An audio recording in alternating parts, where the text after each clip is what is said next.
Bismillahirrahmanirrahim. Assalamualaikum warahmatullahi wabarakatuh. Hari ini saya akan menunjukkan cara-cara menggunakan slide, Google Slide dicampur dengan AI. Menggunakan Google Slide dicampur dengan AI. Jadi di sini saya menggunakan AI bersama akaun GovUC. Jadi di ruangan Google Slide buat blank presentation, contoh di sini dia tunjuk sini kita akan buat menggunakan nanti kita pakai yang ni, visualize pakai yang AI banana ni. Jadi contoh di sini kita masukkanlah sini tajuk, tukar format slide ni, contohnya tukar slide macam ni. Jadi kat sini mungkin senarai program di Attack JTM kampus Bintulu. Kemudian program ni ada program diploma teknologi elektrik, diploma kemahiran, diploma kemahiran,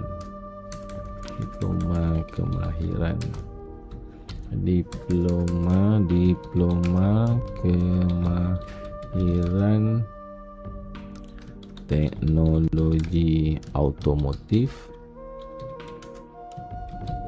diploma kemahiran teknologi kimpalan, diploma kemahiran teknologi mekatronik,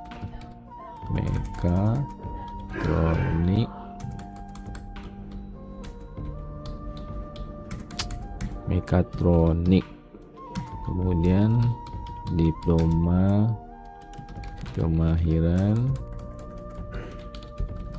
HVAC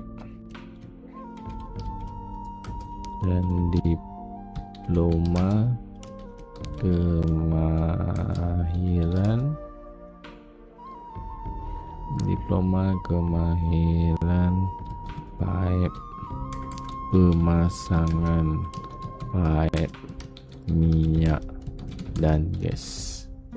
Okey, selepas buat slide macam ni, kalau kosong macam ni, kita boleh terus beautiful di slide-nya. Ada satu button ni, bila dah ada senarai ni, jadi Google bagi satu button ni, beautiful di slide. Jadi kita klik ni, dia akan buatkan slide ni bagi cantik lah pakai AI. Kita lihat di sini ada Gemini, dia tolong visualize kita punya slide. Tunggu sekejap.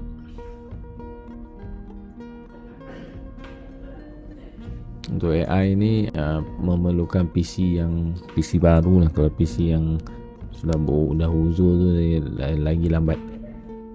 Okey, yang ni telah disediakan. Contoh ni senarai program kampus, program Attack JTM kampus Bintulu. Okey, yang ni bila dah jadi macam ni, kita insert sebagai new slide. Jadi yang slide atas ni kita boleh delete. Okey, jadi ini semua Gemini buatkan lah, gambar-gambar ni, backgroundnya semua Gemini yang buatkan. Inilah cara untuk membuat slide menggunakan AI Gemini dicampur dengan Google Slide. Terima kasih.